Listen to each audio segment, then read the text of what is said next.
কেন? ওইদিকে ঘোরান। আচ্ছা। এরপর এই বাচ্চাটিকে বাসুদেব তুলে দিয়ে আসে যশোদা মায়ের কোলে।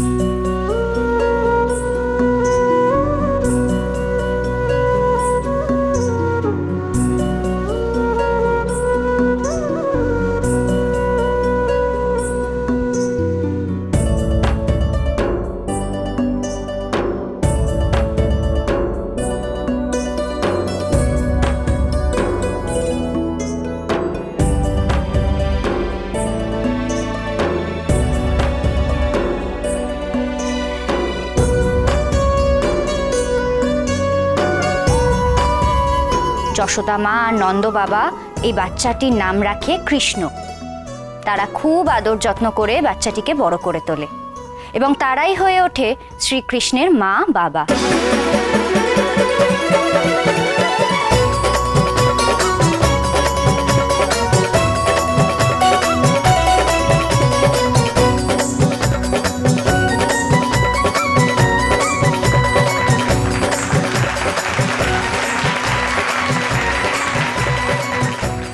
কে পালন করছে সেটাই আসল।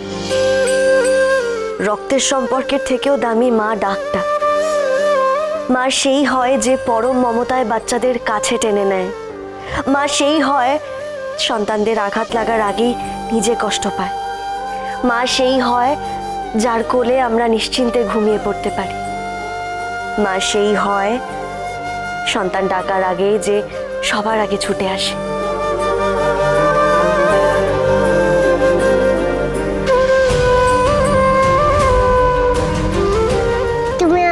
কটা মা?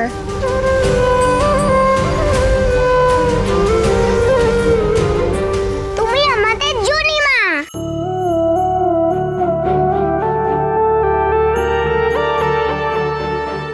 কি জানো তো চিকি মাফিন, আমি যখন ছোট ছিলাম তখন আমার মা আকাশের তারা হয়ে গেছিল আর আমার বাবাও অনেক দূরে চলে গেছিল।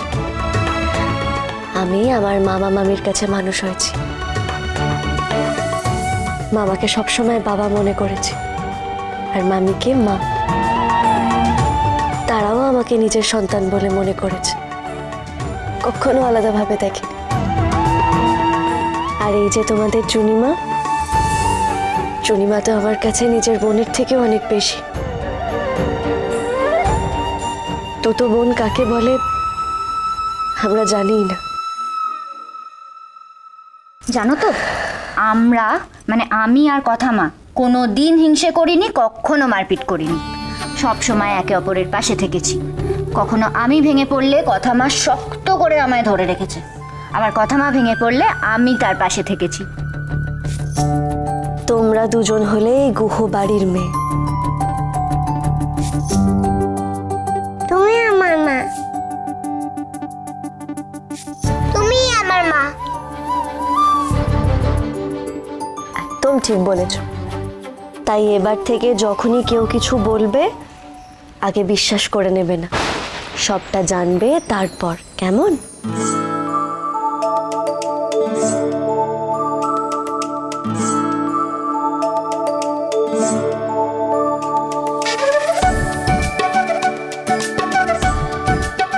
বুঝলে রেনু, এতদিন দেখেছি কথা মা যোগ্য মেয়ে, যোগ্য বউ, যোগ্যতার কাজে। আজ ওকে একটা নতুন রূপে দেখলাম, ও যোগ্য মাও।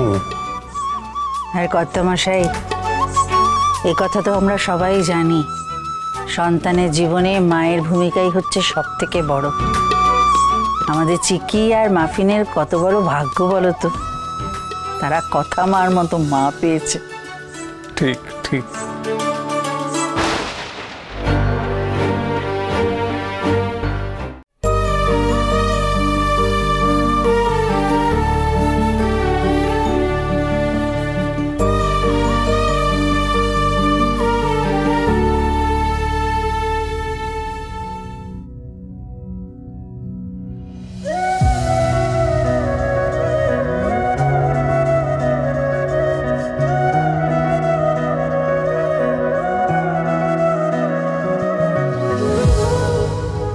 আচ্ছা, এবার নাটকের পরের খাওয়া দাওয়াটাও হবে তো? সব রেডি, আমি নিয়ে আসছি।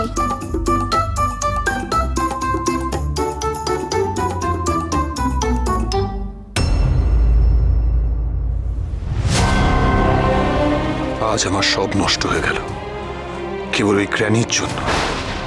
আমি তো কথাকে ভালো রাখতে চেয়েছিলাম, তাই ওর থেকে সত্যিটা লুকিয়েছিলাম। কে এই গ্র্যানি? মাফিন আর চিকির মতো দুটো বাচ্চাকে এইভাবে উনি কষ্ট দিলেন। আমি ঠিক খুঁজে বের করবো এই গ্র্যানিকে।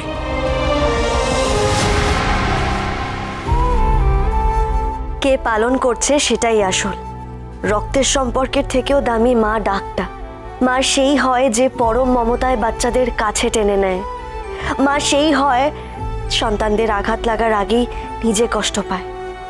মা সেই হয় যার কোলে আমরা নিশ্চিন্তে ঘুমিয়ে পড়তে পারি। মা সেই হয় সন্তান ডাকার আগেই যে সবার আগে ছুটে আসে। চিকি, তুই সবসময় এখানে ছিলি, এখানেই থাকবি। তুই আর মাফিনই তো আমাদের জগৎ। তোরা ছাড়া আর কেউ নেই, আর কেউ আসবেও না। তোরাই সব।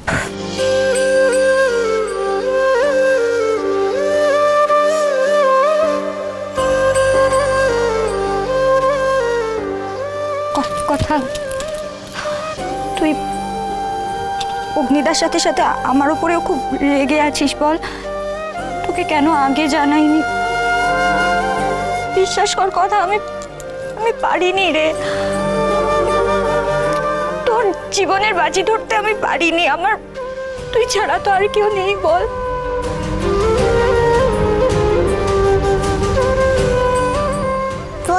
তুই কোটা মাকে আই লাভ ইউ বলবি? চোখে কি এটা পড়েছে না? দেখি চোখটা থেকে। কি হলো কোটা মা, তুমি সরে গেলে কেন? বেরিয়ে গেছে, আমার হাতে ম্যাজিক আছে। ম্যাজিক করে একদম পার করে দিয়ে। কি ঠিক হয়ে গেছে না? হ্যাঁ, এখন একদম ঠিক লাগছে। বাচ্চাদের এখানে বোধহয় কেউ একজন অ্যাটেন্ডেন্ট আছেন, মানে যাকে ওরা গ্র্যানি বলে ডাকে। হ্যাঁ গ্র্যানি। তার সঙ্গে একটু কথা বলার দরকার ছিল। উনি দুদিন ধরে আসছেন না স্কুলে। ওনার কি কোনো অ্যাড্রেস বা কিছু আপনার কাছে পাওয়া যাবে?